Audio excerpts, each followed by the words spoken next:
Well, hello, THREE family. How is everybody on this Tuesday evening? Man, what a great couple of weeks we've had. What a wonderful day we've had. It's been so busy, so much excitement in the air. Hopefully everyone out there is experiencing it. My name's Corbin Roush. This is Holly Roush.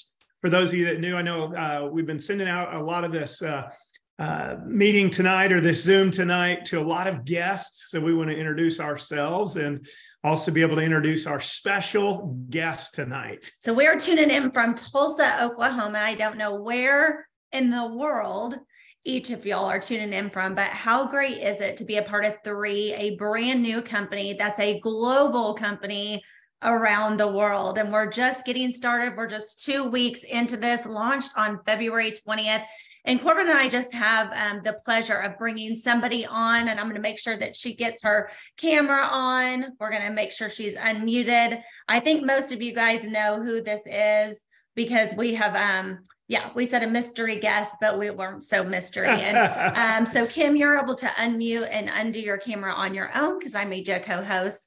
We're excited to have you. And this is, you know, what's really fun about this is most of you haven't even seen Kim's face yet. You've seen her on videos out there, maybe a few presentations here or there, but things are happening fast and furious in the world of THREE. And I can tell you a lot is due to this woman that we get to talk to tonight. She's been doing so much behind the scenes for months at end, probably putting in, she can tell you, 18 to 20 hour days, maybe more than that, maybe many, many sleepless nights, if any sleep at all having a son, I know, still at home. But she's doing it because she's passionate about it. So do you have anything to add? Well, yeah, we got to meet Kim. God, it seems like just yesterday, but it's already been a little over a month that we got to meet you. We flew out and met her in Sedona, and I could just feel an energy about her that drew me in, drew Holly in, where we just wanted to be a part of her vision and her dream and where she was gonna go. You know, very few people can cast a vision where people want to be a part of it. You know, where they're just like, wow, okay, I can see myself in that vision. And that's how it was the very first time we met Kim. We just got excited about the future and we just wanted to be a part of it. We wanted to know where we were going, how fast it could happen. How could we put it in fast forward? Her and Holly hit it off like, you know, two long lost sisters. And it was a blessing for me personally as a husband that loves my wife, to have someone that can mentor my wife. You know, we've been in the business for 18 years and she's never had a female mentor. Right. She's never, we've both, neither one really had a mentoring upline that was close to us. We kind of just ran and did things. Mm-hmm. And I can tell you this, it has been beyond amazing to have someone that we can go to and just talk. And the way she's poured into Holly, just by her attitude, her positive vibes that she sends out, just puts a smile on both our faces. Yeah, I mean, you're right. When we got to sit down and meet with Kim, you'd think, you know, many of you with our former community and joining us today, this would be something that we'd be nervous about. Can it happen? How quick are we going to be able to pivot and shift and do this? And will people join us? Yeah. And I have to tell you, only God can make this miraculous thing that happen because it happened so fast. We literally made a pivot and shift, all of us watching here, in just less than a week's period of time, and did it with such an awesome attitude. And that really only happens from the top down. It's really only possible from the top down. So I want to thank everybody that joined us tonight. I especially want everyone, you can put your hands together for Kim Wee. She's got years of experience. She's going to share that. Definitely for sure one of the top income earners in the industry, an absolute powerhouse. I think the thing that makes me the most in awe is knowing that she doesn't have to do this. Yeah. She didn't have to come out of retirement. She doesn't have to be on this Zoom with us tonight. She doesn't have to be launching THREE.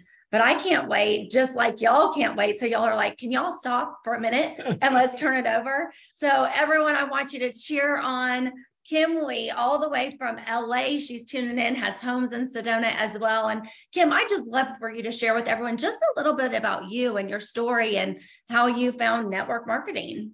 Sure. Well, Holly and Corbin, thank you for having me here today to meet your group and meet your team.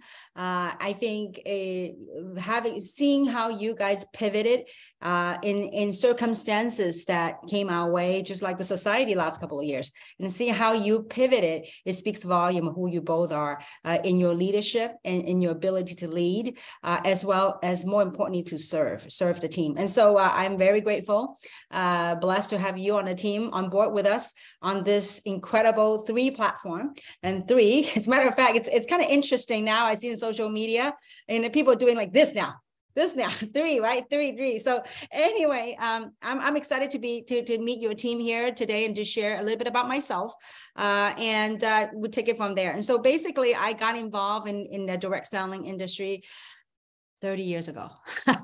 I was 28 when I got involved in this industry. And so, and I was an accountant. I went to school, I graduated from college, and as an accountant, I actually worked for one of the Fortune 500 companies, an aerospace company here in LA area. And so actually in Century City. And so I was an accountant, senior accountant, managing huge project. Long story short, I knew that there was a glass ceiling. I wasn't getting any higher. So then I looked for another company. Then I moved on and worked for this company as a VP of operations. And so just when I thought that I was on the height of my corporate career, one day I was fired. I was laid off. So I was downsized, and I didn't know what I was going to do. All I knew was every day I would send out resumes. I would go to Starbucks coffee because I didn't know how to tell my parents that I got laid off. So this is many, many years ago in the old paradigm, how we're looking for jobs. And so I was sending out resumes and I couldn't find a job. Long story short, a friend of mine says, you know what, Kim, I'm going to help you. I have a friend who's very successful, who's looking for talent just like you. And so I was really excited, and I got all decked out in a suit, and I drove to Irvine, which is in Orange County in LA area. And so I thought I was going for an interview. So when I pull up to the building and I entered the building, there was like a couple of hundred people there, right? So I go, oh my gosh, I got competition. And so anyway, but I got into a room full of people and I didn't know what it was. I didn't even know what MLM was. I thought it was NMM, like only melts in your mouth and not in your hand. And so anyway, and I saw two things captivated me at that meeting. I was sitting very back at the door because I realized, I thought if I hang by that door and I didn't like it, I could sneak out, right? So what I saw was two things. One, I saw average people were achieving amazing things in life. I mean, I saw average people were achieving unaverage results, if that's a word. And the second thing I saw glimpse of when people were leaving, when the meeting was finished, I saw a glimpse of hope in people's eyes. And so I remember I show up and work in corporate America for 10 years back then, and never, ever had I shown up to work and people would clap for me, right? And so that was the first draw that drew me into the industry. Now, and now fast forward that has been 30 long years. So to answer your question, that is kind of how I got involved in the industry. I thought I was in for an interview. And so that's how I got involved in the industry 30 years ago. Amazing. Thank you for sharing. And one thing that, talking with Samson, your business partner, the other night, I think left me kind of in awe. And you probably don't even know the story I'm going to share, but you could just tell us what it's like, because some people don't realize the hours that you put in to get to the level that you're at. And he talked about you raising your son and getting on airplanes, and sometimes getting on airplanes at 4 a.m. to go overseas, leaving your 6-year-old son behind. And how, as a mom, that's hard. We want to be there to raise them, but yet you felt this calling to lead and serve others. And so tell us a little bit about the sacrifices, the time that you put in, and the reason behind that. Yeah. Actually, at that time, my son was, it was 2000. When I started Worldly Travels, that was in 2000 and actually a little bit before 2009. So my son was born 2000. So my son was like 5-6 years old. So I remember, it was tough. My husband's a physician. He has a medical practice here in the LA area. And so most of his physician friends couldn't understand. They think his wife is crazy, have a comfortable life. And why is she so crazy, traveling the world and wanting to build something. So if you talk to my husband one of these days, he would tell you, one of my dreams is, many years ago, was for myself to become a multimillionaire. And so that was always my childhood dream coming to America. I wanted to be a millionaire. And the second dream I had was I wanted to help a lot of people to become millionaires. When you tell my husband, when you meet my husband, he would tell that story. And so my husband says, you know what, for you to become a millionaire possible, but to help a lot of people to become millionaire, there's a little bit of because it's not up to within your control. And I'm not trying to control anything, I'm trying to influence. So anyway, long story short, you know, when I got involved in the business, my son, in the previous platform, my son was 6 years old. And I remember there were times that my son would grab onto my leg, you know, the hole on my leg. And usually when you fly, like especially go to Asia, we would fly, you know, red-eye flight, you know, midnight flight, you get there in the morning. So I remember many trips, my son would grab onto my leg and says, Mama, don't go. I mean, you know, it's hard, you know, your son, you know, now looking back and you realize that, you know, at such a young age, he couldn't control mom and couldn't tell mom not to go because mom had to leave. And so unbeknownst to him, I would leave the door and I'll be bawling. And my whole way, Samson at that time was driving me to the airport. And he would see that I'm trying to hold, you know, keep myself and stop from crying, but I just couldn't help it. And I would bawl all the way to my airport, checked in on the airplane, and I would cry myself to sleep. And so, and the reason for that was because there's a sense of responsibility. You know, you go out there and you cast a vision of what you wanted to build. You wanted to help change other people's lives. You want to help create other millionaires. And so, and when you cast that kind of vision, there's also that responsibility on your shoulder. And so, so I chose to do that, and I was very blessed. My husband's very supportive of me doing that, and so, and that's what I did. I mean, I would go sometimes, you know, 5 countries in 4 days. I would be home, and I'll be home. I'll be working, and then I will, you know, and then 3 weeks later, I would go again. I did that month after month after month consecutively for at least 6 years. And so obviously, my son grew up in this space. You know, there's two schools of thought. You guys have kids, so you kind of know this, and there's 2 schools of thoughts. One school of thoughts that, you know what, you kind of were off balance a little bit. Yes, I was off balance a little bit. But, you know, sometimes in life, we have to be off balance a little bit to gain balance for the rest of our life. And so I'm very blessed to be able to provide for my son, you know, any school he wants to go to, things that, you know, able to help broaden his horizon about this world with his worldly travels. So yes, there were sacrifices, but at the same time, the reward were abundant. You know, even though I was gone maybe 4, I mean, I try to make my trip within 7 days when I travel so I can be home with my son. But the rest of the time, I'm home 100% with my son, you know, with whatever events it's got going, the ability to, I mean, the way I look at it is the ability to love. And so different schools of thought, some people say you got to be home all the time with your kid. But I also, from another perspective, I also set an example for my child, for my son. And so it was hard as a mom, and I'm sure you guys know that. And, you know, there are times I would call and FaceTime my son. He goes, Mama, if you love me, you'll be home.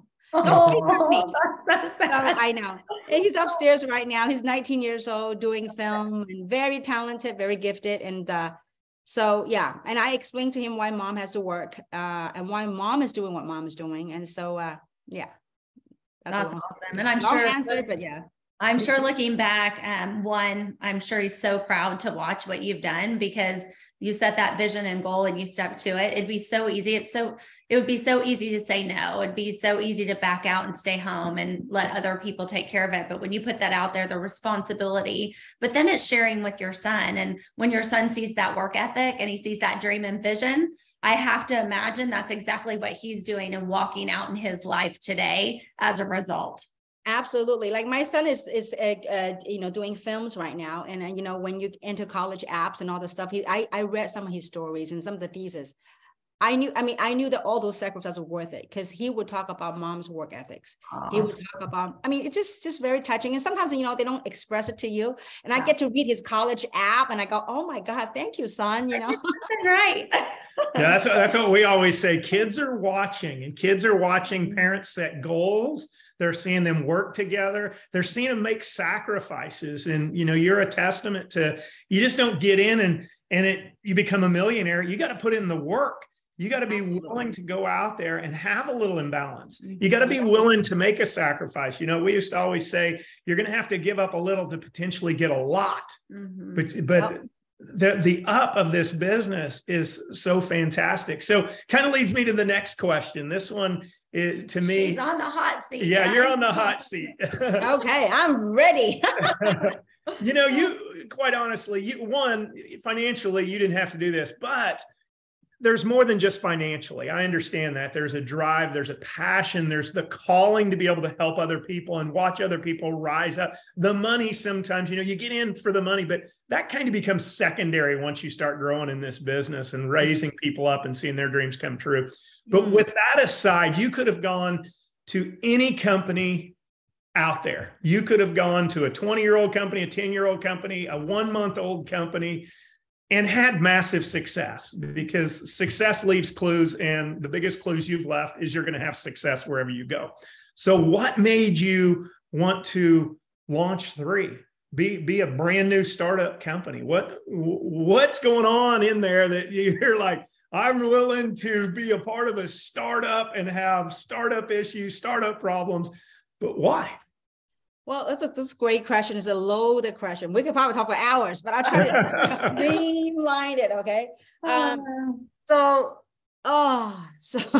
you know, like after being in this, okay. So I guess in the previous platform, we're blessed to create, you know, a couple of hundred millionaires, multi-millionaires. So, you know, so I kind of like, you know, when you watch people, when you have done something and you help a lot of people to become successful, you know, obviously in that journey, individually, as a human being, I also got my own personal growth in that journey of walking through building a $10 billion company together collectively with a team of people. And so with that, you actually get to see a lot of things that we ordinarily wouldn't get to see. And so after a little while, I go, you know what? And after all that travel, I just mentioned before, you know, like the first 6 years is every month on the road. When I say on the road, it's in the air, actually. And so after so many years, you kind of get to a point where, you know what, I need to scale back. I was in a space in my life, I was questioning really the meaning of success. Like, am I doing the right thing? You know, I've seen money have done a lot of good to people. I've also seen money have done a little bit of not too good to people's lives. And so I questioned that meaning. Like, is it really about money? Is it really about helping people to create money? Is there something more to it than money? Is it more to it than financial freedom? And I further questioned myself on what I am saying and what I'm sharing. Does money truly make somebody happy in life? And so that's when about 2007, I would say 2007, 2008, I kind of began to step back as I observe and monitor things that make me question the value and the virtue and where the direction where I was heading in life. And so it was at that time I kind of step out of the industry. I only showed up once in a year, maybe once every 6 months or whatnot, because I was searching for that meaning. I was searching for my purpose. Is it only about speaking and helping people to achieve financial freedom? And so it was in that search that took me to Sedona, that we met, that you guys went to my home in Sedona. And so I was, I was in my cocoon. I was in my own sanctuary where I was grounded in that space, in that beautiful land and beautiful energy. So I was searching, I was seeking. You know, oftentimes when you seek, you expect to have answer right away. I'm like, hey, when is my next purpose? What am I here to do? And it didn't happen. It didn't come to me until what I witnessed the last 3 years. We all did. As a matter of fact, in the last 3 years, humanity, all of us have seen things that completely rattled and reshaped the paradigm that we were taught all these years. And so it was at that time I said, it was the time I said, I further questioned, why are we here on earth? What are we here to do? I mean, okay, fine, it's money. Now you get the money issue out of the way. What's next? What am I gifting? What can I do of contribution to humanity? And it was at that time that I felt called. Sometimes, it took, this is not a work. When I say this is not a work of only a few months, this been a project that's been incubating within my heart for the last couple of years. It was in search of that meaning, of that purpose, of what I'm called to do on earth. And so the calling was, Kim, it is time. I mean, I saw what happened during this pandemic the last couple of years. And I think it's even more so time for humanity to rise up. That's right. That 58 years old, never, ever have I heard the narrative that all these crazy stuff that's happening. I said, this is, you know, when you look at it, is it sad? Yeah, it's kind of sad. But at the same time, certain things have to happen to awaken humanity. So it was at that time the calling says, you know what? It's time to come out, use your gifting to do a project that will bring hope to humanity, that will bring hope and contribution to humanity. It's time that all of us, humanity, to rise up. There's hope, there's change. In order for us to change something, that we collectively have to work together to create that change, to be that change. And that's why I was called to create a global movement, if you would. And so I remember when we started, and that film, when that 2-minute video was made, that was released on Christmas Eve.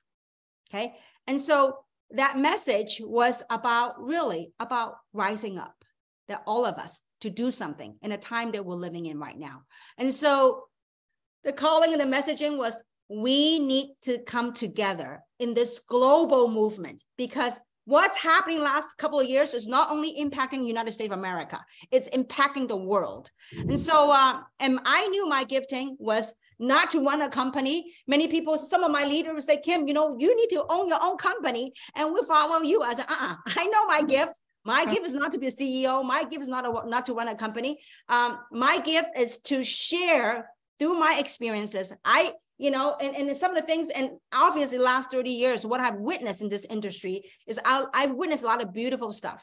You know, this industry, like you guys, perhaps you guys all agreed that when in this industry, when it's done right, it's beautiful. Right. And so, but at the same time, I saw the other side of it. And so part of that calling of creating a global community of bringing hope, bringing connection to humanity, is that I want to do something different. I wanted to, you know, there are certain things that's very important to me. In this industry, I've seen, you know, deal after deal. There's so many things that go on that the message to me, that calling that I felt like it was, it's about time not only to rise about humanity, but also we need to shift and change this industry that I love a lot. But at the same time, there are things in the industry we need to be the shift. We need to be the change. We need to be the beacon of light. So it's a pretty lofty goal, right? I mean, it's a pretty big goal. So I was in Sedona and I got this calling, and I said, okay, where do I begin? If we were to, I know my gifts. I know my giftings are. It's certainly not running a company. That's not my forte. Managing a company, no. So we said, well, if we want to do something, we got to find someone who's from this space, have a little experience. But I do not want someone that are so stuck in the old way. If let's say you find someone that's got 30, 50 years, so obviously they might be very stuck in the old way. And I don't want the old way. So having said that, and that's why we have Daniel, and in that search that led us to Daniel and it led us to you guys. And so why? That why is a global movement, that cause. You know, obviously I'm very blessed, you know, with the money that I was blessed to make. I only have one child. So money-wise, I'm done, okay? But I want to do something. I want to do something, but obviously in the times that we're living in, many people are looking for ways to make money, you know, to put food on the table. So I wanted to, through a business platform, not only help people make a difference in the wellness of the physical body, mental body, and the spiritual body. And so through this global community that collectively we can all share and grow and expand together as a human collective. And so long answer, but I hope I answered your question. I love it. Okay, so a couple things on that. One, I'm sure people wonder, how many millionaires have you created in this space so far? I think a couple of hundred. A couple. I didn't create them. See, this is the thing. it's when somebody, you know, it's important us as leaders is like it's not up to us to create. It's us, whoever that might be, it's they have to work for it. But through us collectively, that I would say collectively, we had created a couple of hundred. I never went to count, but you know, Samson would tell you, if I didn't share this opportunity with Samson many years ago, Samson might have been multiple 8-digit wallet thinner if he didn't do the business. So we've been very blessed. And I think not only in one market, Holly and Corbin, we were able to make an impact around the globe. 140 countries, I think, over 100 countries and territories. So that's pretty remarkable. Well, that's a perfect transition to my next fun question. It's where has been your most favorite place to travel? You know, as everyone's starting to build this global business, bucket listing. Where's your fun place? Where's your other than the United States, other than Sedona? Okay, other than Sedona. Well, I gotta say this. Okay. Now, I mean, I love Sedona because I couldn't fly. The last couple of years, we couldn't fly because of whatever narrative that I was not a part of and I don't want to be a part of. So I couldn't fly. So I couldn't travel internationally. So the only place I could go is locally. So I could drive, right? So I couldn't fly, then I drive. So I drove to Sedona. I found a place I really love, and that was Sedona. But as far as a worldly travel, there are many, many great places that just a great place to rest my soul. One of my favorite spots is Bali, Indonesia. Bali is absolutely, I mean, I just love, in Bali, it's like, I know Julia Roberts did a movie, right? Eat, Love, Pray, you know, that movie, right? But I could tell you, Bali it's a place where, to me, time stands still. There's a sense of stillness in Bali. So Bali, I love it. India, love it. And as a matter of fact, before this pandemic happened, I had my whole bucket list planned. I was going to Machu Picchu. I was going to go to all these different places. Hey, lined up, but we had to cancel. But anyway, I think we're going to begin again. So anyway, to answer your question, I have many favorite places. I love to go into places like, I'm a foodie, so I love to go eat hole in the wall places.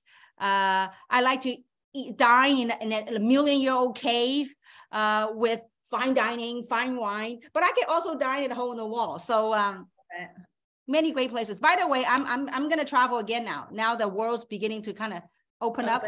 I am leaving on Sunday. I'm doing Asia tour. Nice. I'm going to be in Hong Kong. I'm going to be in Hong Kong, Kuala Lumpur, Malaysia, and possibly Taiwan. So that's this coming Sunday. I'm leaving. I love that. Well, and I'm sure that all of us watching are going to be able to get a chance to see Kim and see some of these events. I know we'll be launching or announcing a national convention this summer, and hopefully those details will be out soon. And Kim, I know people are sitting here and they're like, oh my gosh, over 200 millionaires. Can I be one of them? And I'm going to tell you, yes, because there was a day that Kim was just entering the industry. We were just entering the industry. And just after watching other people do it, if they can do it, so can we. So the answer is yes. All of you watching, every one of you going to have this opportunity. And Kim, to close us out today, I think everyone probably sitting back at home going, okay, what's your vision for THREE? Where do you see this company going? Give us the big picture of what all of these people watching tonight can expect. And a part two on this, how can somebody that's never, ever built before, the family next door, the mom in the carpool lane, the dad that's working 2 jobs, how can they be a part of this vision, and how can they dream to go the places that you've been able to do? Perfect. Let's talk about that second part. I'm getting goosebumps. Let's talk about the second part. The moms next door, whoever they are, how they can do that. You found the right platform at the right time. You got it right here with THREE. How is first step is you need to open up your heart to see what's possible for you. That's good. I came to America when I was 14 years old. My parents didn't have anything. They have $2,000 in the pockets with 4 girls to feed. We were living in a 1-bedroom apartment. All four girls were sleeping on the floor for months. All of us were eating, you know how back in the 44 years ago I came to America. We were eating, you know, a Safeway. They had this frozen beef, that tube. That was our 30-day meal. You know, with rice, you know, that we cut a little bit and we cook. And that was our meal for 1 month, a family of 6 with, you know, 4 kids, $2,000, no $2,000 in the pocket, no job in sight, 4 children. And one of my goals was to retire my parents. One of my goals was to buy my parents a big home, to take my parents travel the world. And I was like, able to accomplish a lot of that. And so how and all that is beginning with a dream. What's in your heart? What's in your dream? Don't think about how yet. Don't think about how yet. Just think about activate what's within you. Activate what's within your dream. We all had it. You know, when we were a little kid, you know, we probably before we even enter this school system that we get programmed and trained, before all that, you had a dream. Be that little girl, the little boy again. It's time to tap into that and say, because no matter how great a platform, no matter how great the people around you, if we don't open our heart and open our mind to what's possible, we just wasted the opportunity. So I'm blessed to live in this big, huge home. But think about this. Only 40 some more years ago, we were in this tiny home, 6 people. And so if I could do it, so can you. I have gone through times where we had no money. We didn't even know how we was going to put the next meal on the table. So if we could do it, so can you. And so I think today I did a training for 3 hours in LA and talk about a similar topic. And I think one of the key things I want to share was this, and that was the key, one of the key topic in the training this morning in LA was about, people ask, how you think about this? And this is a very good question. You think about this, the same platform. We have people making from zero. We have people making a lot of money. Same platform, same company, same compensation plan. And you wonder why. Just like university, people go to study same major in the same major, but when they graduate, it's kind of different outcome. Mm-hmm. And so I would share this with you, and then we'll answer the other part of the question. Is this: many years ago, when I was in college working a part-time job, one of my part-time jobs where I was a hostess at a restaurant, you know, like, how many for dinner too this week? You know, so I was a hostess, right? So I remember my boss would say, you know, Kim, the world is full of abundance. It's all out there. It's all around you. I'm like, really? He goes, you just have to be willing to reach out and grab it. I'm like, then why am I working so hard right here in this restaurant? I'm working 2 jobs, going to college. And he says, Kim, it's right there. Now, at that time, I couldn't understand what he was saying. And so today, the topic to the team is that the abundance is all around us. In order for us to grab that, to achieve that, we have to, the abundance that we're all energy beings. It's all about, and so we have to increase our own vibration, our own frequency, increase that vibration to match that abundance to be able to reach it. Because how do you increase your vibration? It's the thought that we think about every day. What do you think about? We got millions of thoughts going. I mean, not millions. I mean, you can Google scientifically how many thoughts we go through a day. It will tell you, I don't know, 1,000, 100,000, whatever thoughts that we go through. And usually 90% of those thoughts are the same thought we thought of yesterday. So if we want to change our life, we need to change our thoughts. Because when you change your thought, that would change the way you feel. Change the way you feel, change your perception. When you change your perception, that will lead to different action that you did yesterday. So increase your vibration. You're able to manifest all that abundance, manifest that into your own reality. So that's a whole different topic for another day. But how do they change? First is open up their heart. It's not here. Because when you tap into your head will say, well, what makes you think you can be successful? Look at how broke you are. Look at that. Look at that. Remove all that for a second. It doesn't cost, trust me, guys, it won't cost you a penny. Just follow me for a second.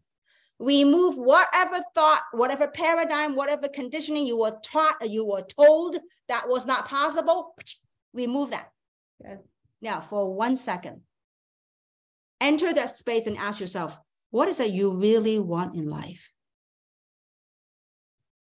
What is something that when there's no parameter, no walls, no limits set on you, what can you achieve? And that is a loaded question, but it's all possible. Mm-hmm. I was so broke. 30 years ago, I put my last $20 in a gas tank, driving to San Francisco, trying to recruit somebody, trying to talk to somebody. And then they signed up. Guess what? On my way back, on my half tank of gas, on my way back from San Francisco, they called and they said, you know what? I changed my mind. I tell you, all I could do at that time was I plug in Les Brown's audio tape. You know, back then we have, audio tapes, like cassette tapes, right? And Les Brown's, you're going to be hungry. And I'm like, I was screaming on top of my lung. I said, Les, I am famished. I am hungry. And I didn't let that affect me. I didn't know how I was going to get my next $20 to put gas in my tank, but it didn't stop me. Because you need to remove those self-imposing blocks or those seemingly your circumstantial situation. In order for us to change our life, we have to change our thoughts. Because when you are thinking happy thoughts, you are happy. Happy thoughts and sadness cannot coexist. You got to change every day in life. If you were to think about this, there's two forces within us. One force is poverty. One force is abundance. Do you know which force will win in your life? It depends which force you feed. Would you feed the force of abundance, thoughts, give it sunshine, give it love, give it lots of good juju? I am going to be abundant in life. But when you think those thoughts, in the beginning, maybe a little, because your logical mind will enter and go, well, I don't think. Someone go, shut. And then you look, you can borrow Holly and Corbin's energy. You can borrow their belief. Sometimes when you don't have belief in yourself, borrow the people you're working with. They will not charge you interest. Okay. So not for a while. Okay. So you borrow other people's belief in you. I see everyone. The reason I'm doing this, because I see the possibility for everybody. That's why I was telling you guys and telling some friends, if this project is for money, no amount of money is worth what I'm doing. There's a cause. There's something bigger. There's a force. There's a force greater than all of us combined, putting all this together. I'm just being used as a conduit. And when the calling came, I obey and I go to work. So anyway, I hope I answered your question. You did. Kim, thank you so much. And I think everyone watching here can see why, when we sat down with you, we were at complete peace with this decision. People could have panicked, but when we sat down with you, there was a calmness, there was a confidence, your passion, your vision, the calmness and the confidence in the way that you share that. We knew we were on track. We knew this was the right place to go. It absolutely was the right decision, the best decision that we could have personally made, Corbin and I. So we want to thank you. We want to thank you for joining us tonight. This just gives all of you just a glimpse into a little bit of Kim Lee. Now you can see why she's had the success, why she's been able to help the amount of people she's been able to help. Yeah, thank you so much. Your time is valued. I know how precious it is right now as you're doing so much for so many. So thank you. Okay, Corbin, I want to answer that question. You asked me okay, now, so this is what we wanted to do, but there's also goals, right? Sorry, I kind of omitted that. I want to make that up. Okay, so first thing first. The first thing I wanted to do is I want to create the class one. I want, like, with different graduation, you know how, in school, year of 82 or year, whatever school year, right? So I want to create, as phase one, to create 1,000 7-star directors. We're writing them down. 1,000 7-star directors. Based on our experience, 7-star director, when you build it right. Now, there's no guarantee of income in any form, shape, or way. But I want to say this, based on experience, 7-star directors, when you build it right, when you consistently become a 7-star director, that's a 7-figure earner. So phase one, 1,000. And I know that, the team that we have built in the past, collectively, we did $10 billion in 13 years. I believe we can do it I believe we can do $10 billion in 5 years or less. Let's go. So with you guys, with your help, with your leadership, that came along with you guys with rock and roll. Not only we're going to change lives, we are called to rise up. We are called to look up. We are all called to look up and rise up and live our dream on this earth. And so with your help, with your leadership, not only, what we're doing is not only here in America. We want to create this movement that's global, changing lives globally, touching life globally, and connecting lives globally. So thank you so much for having me. It's been a pleasure, and I look forward to meeting your team someday soon in person. Awesome. Thank you very much, and have a blessed trip to Asia. Be safe, and we'll look forward to seeing you back here. So guys, everyone that's on here, it is recorded, so we'll get that out. Yes, and we appreciate everybody hopping on. I know a lot of you were on Dr. Dan Googler's Science Talk a little